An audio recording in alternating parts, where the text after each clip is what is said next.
సోదరి సోదరులారా, యేసుక్రీస్తు నామమున మీకు శుభవందనాలు తెలియజేస్తున్నాం. ఎక్కడెక్కడైతే దేవుని మాటలు వినబడుతున్నావో అక్కడంతా దేవుని ప్రజలకు దేవుని ఆశీర్వాదాలు, దేవుని కృప సదాకాలం తోడుగా ఉంటాయి. ప్రార్థన చేసుకొని దేవుని మాటలు విందాం. పరిశుద్ధ మా తండ్రి, నీ పాదాలకు స్తోత్రం వందనాలు చెల్లిస్తుంటున్నాం. మమ్మల్ని పరిశోధించండి, పరీక్షించండి. నీకు ఆయాసమైన మార్గం ఏదైనా చూడండి, నిత్య మార్గం నడిపించమని ప్రార్థిస్తున్నాం. నువ్వు వచ్చినప్పుడు మమ్మల్ని తీసుకుపోండి. శాంతి, సమాధానం ఈ దేశము, ప్రపంచము, గ్రామీణ ప్రజలకు దయచేయమని కోరుకుంటూ నీ దీవెనలు దయచేయని ప్రార్థిస్తాం. నేటి వాక్య అధ్యయన ఆశీర్వాదాలు మెండుగా ప్రసాదించమని, శత్రు కార్యములు అయిపరచమని యేసునామమున వేడుకుంటున్నాం తండ్రి, ఆమెన్. దేవుని యొక్క పరిశుద్ధ లేఖనం నుంచి ఆదికాండం 6వ అధ్యాయము మరి ఈరోజు మనం ధ్యానించబోతున్నాం. నరులు భూమి మీద విస్తరింపని ఆరంభించిన తర్వాత కుమార్తెలు వారికి పుట్టినప్పుడు దేవుని కుమారులు, నరుల కుమార్తెలు చక్కని వారని చూచి వారందరిలో తమకు మనసు వచ్చిన స్త్రీలను వివాహం చేసుకున్నారు. అప్పుడు యెహోవా, నా ఆత్మ నరులతో ఎల్లప్పుడూ వాదించదు, వారు తమ అక్రమ విషయంలో నరమాతులై ఉన్నారు. అయినను వారి దినముల్లో 120 ఏండ్లే. ఆ దినంలో నెఫీలైన వారు భూమి మీద ఉన్నారు, తర్వాత కూడా ఉన్నారు. దేవుని కుమారులు, నరుల కుమార్తెలు చక్కని వారిని చూచి వారిని వివాహం చేసుకున్నట్టు మనం చూస్తుంటున్నాం. కాబట్టి ఈ 6వ అధ్యాయంలో మనకు అనేక విషయాలు, మన ఓడ నిర్మాణం గురించి, నోహా ఏ విధంగా మరి దేవుని యొక్క తీర్పు రాబోతుందో మరి మొదటిగానే దేవుడు నోవాకు బయలుపరుస్తుంటున్నాడు. కాబట్టి మరి జలప్రలయం గురించి, తీర్పుని గురించి దేవుడు తన వారిని అందరినీ తప్పించాలని దేవుని యొక్క ఉద్దేశమై ఉంది. కాబట్టి ఓడ నిర్మాణాన్ని గురించి మరి దేవుడు ఓడలో ప్రయాణికులు వివరములు మరి వీటన్నిటిని గురించి, జలప్రలయం గురించి, తీర్పుని గురించి, కారణం ఏమిటో దేవుడు చెప్పిన నరులు భూమి మీద ఆరంభించినారని మనం చూస్తుంటున్నాం. కాబట్టి మరి దేవుడు ఈ ప్రపంచంలో దేవుని మరి ఆనాడు తీర్పు జరిగినట్టు మనం చూస్తుంటున్నాం. యెహోవా అన్నాడు, నా ఆత్మ నరులతో ఎల్లప్పుడూ వాదించదు. కాబట్టి తమ అక్రమ విషయంలో నరమాతులైనట్టు దేవుడు చెప్తుంటున్నాడు. 120 సంవత్సరాలు వారికి బోధించినప్పటికీ మరి ఆ రోజుల్లో దేవుని ఆత్మ మనసులతో వాదించడం జరిగింది, చర్చించడం జరిగింది. దేవుని దగ్గరకు తేవడానికి దేవుని ఆత్మ వారిని సంప్రదించడం జరిగింది. కాబట్టి మరి దేవుని మాటలు, దేవుని కృపను వారికి బోధించడం జరిగింది. కాబట్టి నోవా కాలంలో సువార్త ప్రకటించడం జరిగింది. దీర్ఘశాంతాన్ని గురించి మరి కనబరిచాడు. పూర్వకాలంలో నోహవు దినముల్లో ఓడను సిద్ధపరిచాడు. ఆ ఓడలో కొందరు అనగా 8 మంది నీటి ద్వారా రక్షణ పొందినట్టు చూస్తున్నాం. అవిధేయులను అనగా దేవునికి అవిధేయత చూపినందుకు కొంతమంది మరి దేవుని భూమి మీద అందరినీ తుడిచిపెట్టేసినాడు. అంటే రెల్లు అందరినీ తుడిచిపెట్టేసింది. కాబట్టి 120 సంవత్సరాలు వారికి బోధించినప్పటికీ వారు దేవునికి విధేయత చూపించలేదు. భూమి మీద ఉన్న వారంతా కూడా నరులు దేవునికి కుమారులు, నరుల కుమార్తెలు పోయినప్పుడు వారికి పిల్లలు కన్నారు. పూర్వకాలం ముందు పేరు పొందిన సూర్యులు వీరి అని చూస్తుంటున్నాం. ఆ రోజుల్లో సూర్యులు వీరు బలత్కారు, దౌర్జన్యపరులుగా చూస్తుంటున్నాం. అప్పుడు మరి ఉన్నట్టు చూస్తున్నాం. కాబట్టి తర్వాత కూడా వీరు రాక్షసులు కాదు, వీరు కూడా మనుషులు. ఇదంతా జరగకముందే నెఫీలైన వారు భూమి మీద ఉన్నట్టు చూస్తుంటున్నాం. కాబట్టి ఈ నెఫీల గురించి అనేక కథనాలు కూడా మనము చూస్తుంటున్నాం. కాబట్టి మరి వీరు సూర్యులుగా చూస్తున్నాం. మానవుని మరి నిక్షిప్తమైన ఉన్నట్టు చూస్తున్నాం. నిక్షిప్తమైన శక్తులు ఉన్నట్టు మానవుని నిర్మాణమే అత్యాశ్చర్యకరమైనదిగా చూస్తుంటున్నాం. దేవుడు అంత గొప్పదిగా మానవుని నిర్మాణం చేసినట్టు మనం చూస్తుంటున్నాం. కాబట్టి ఆత్మ సంబంధంగా ఉండాలని నోహవు మరి ఒక సువార్త ప్రకటించడం జరిగింది. దేవుని మాటలు తెలియజేయడం జరిగింది. కాబట్టి ఆనాడు మరి దేవుని యొక్క సువార్తను, దేవుని యొక్క మాటలను ఏ విధంగా అయితే మరి ప్రజలకు సువార్త మరి ప్రకటించాడు. మరి దేవుని కుమారులు, నరుల కుమార్తెలు మరి వారికి పిల్లలు కన్నప్పుడు పూర్వకాలం ముందు పేరు పొందిన సూర్యులుగా చూస్తున్నాము. కాబట్టి మరి దేవుడే మానవుడు జంతువులతో కూడా వృక్షములతో నుండి పడి చెందినవాడు కాదు, కానీ మానవుని నిర్మాణం వేరు, జంతువు నిర్మాణం వేరు. కాబట్టి దేవుడు మరి ఈ భయంకరమైన మానవుని దేవుడు చెప్తుంటున్నాడు ఆది కాండంలో వృక్షాన్ని గురించి, వంశవృక్ష గ్రంథాన్ని గురించి తెలియజేస్తుంటున్నాడు. కాబట్టి ఆది కాండం వంశవృక్షాల గ్రంథంగా పుస్తకంగా చూస్తుంటున్నాం. దేవుని కుమారులు అంటే ఆదాము నుండి షేతు నుండి వచ్చిన వారు వంశావళులు. నరుల కుమార్తెలు అంటే కయ్యూను నుండి వచ్చిన వంశావళులుగా చూస్తుంటున్నాం. ఈ ఇరు వంశావళులు విజయమొందినట్టు చూస్తుంటున్నాం. కాబట్టి మరి ఎందుకు ఈ జలప్రలయము, ఎందుకు ఈ దేవుని యొక్క తీర్పు అంటే, దేవుని మాటలు ఎవరైతే వింటారో వారికి పరలోకం ఉంటుంది. దేవుని మాటలు వినని వారికి దేవుని యొక్క తీర్పు అనేది ఉంటుంది.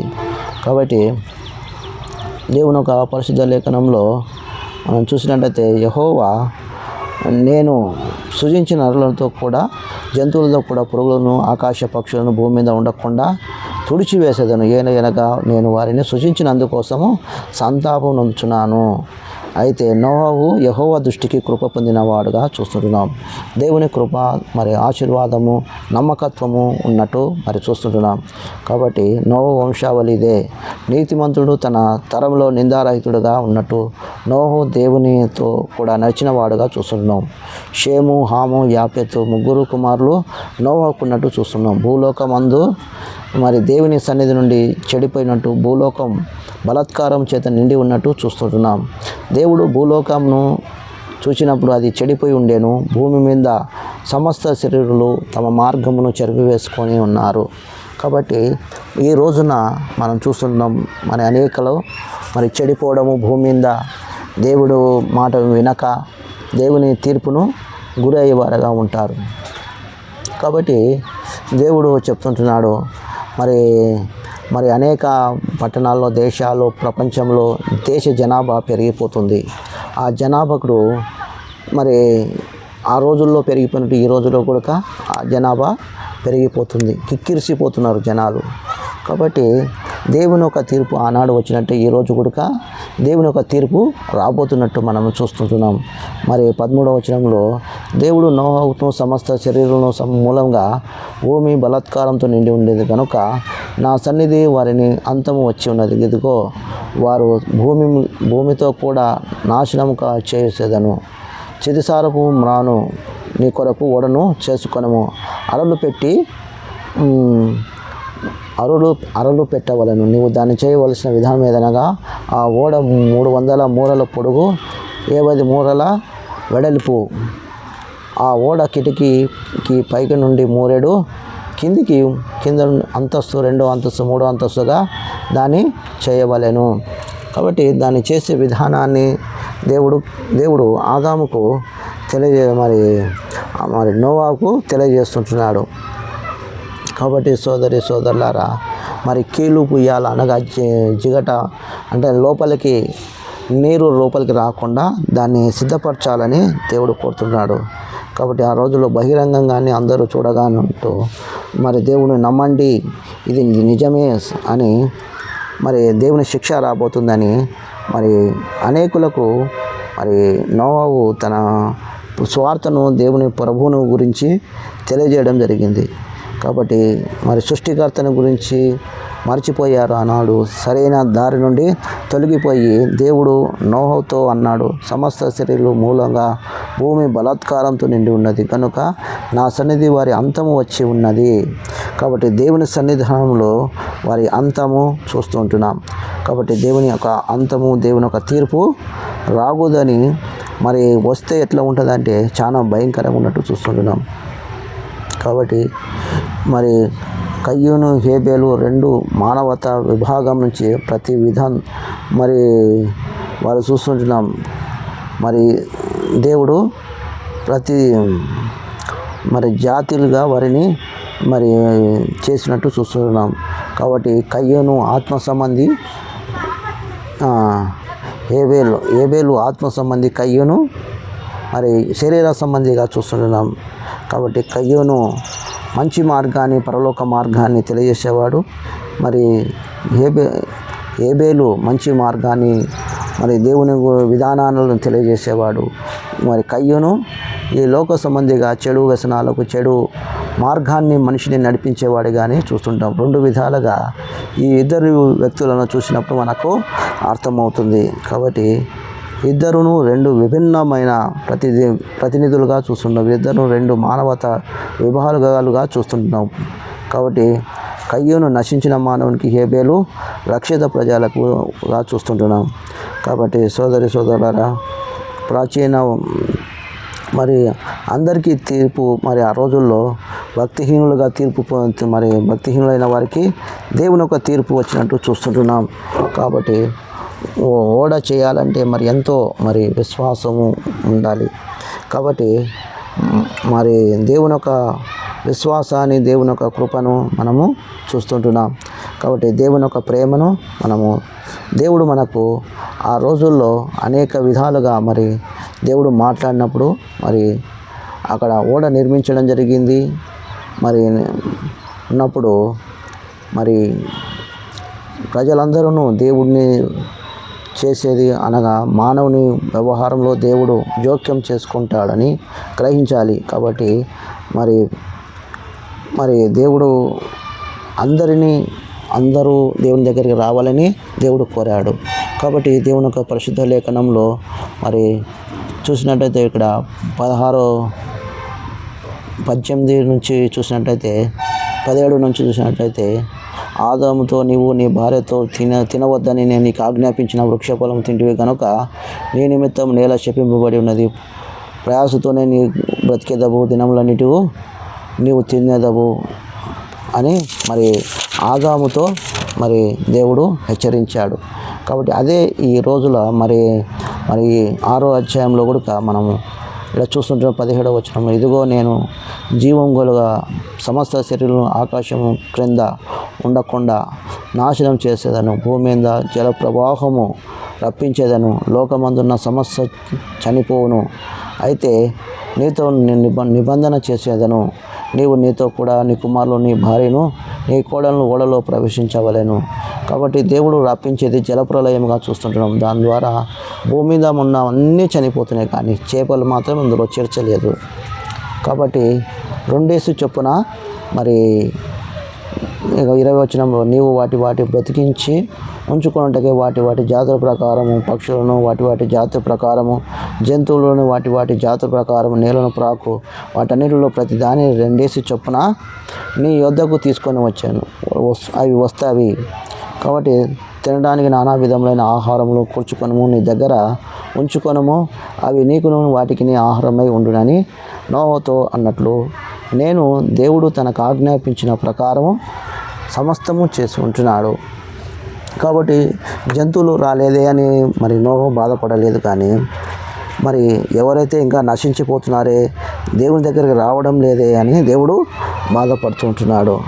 కాబట్టి అందరూ రావాలి, అందరూ చివరి టైంలో వచ్చి వారు నశించిపోకూడదని కోరుతున్నాడు. యెషయా గ్రంథంలో ఆ 11వ అధ్యాయము 6-7 వచనంలో మనం చూసినట్టయితే అక్కడ కొన్ని మాటలు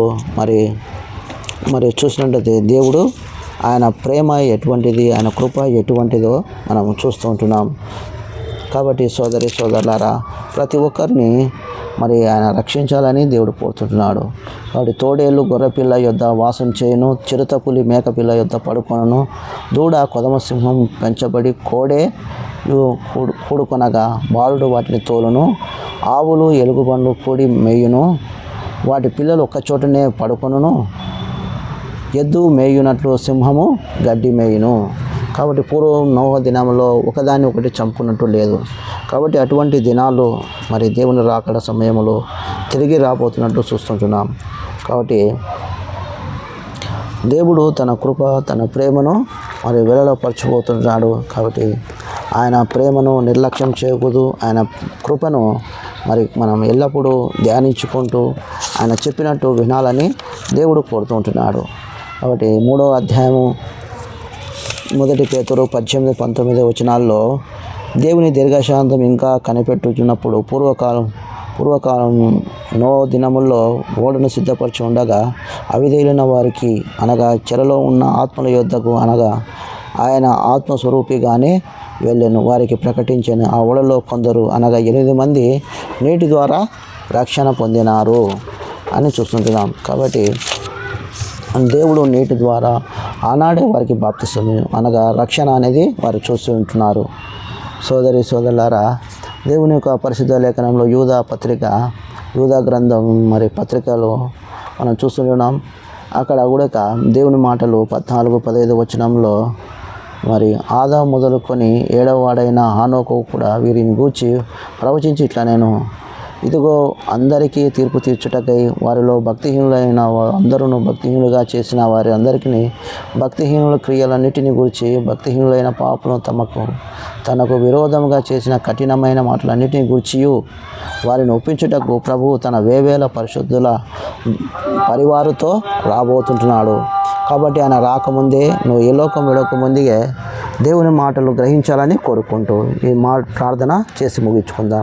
ప్రేమగల జీవంగల తండ్రి, నీ మాటలు విన్నాం.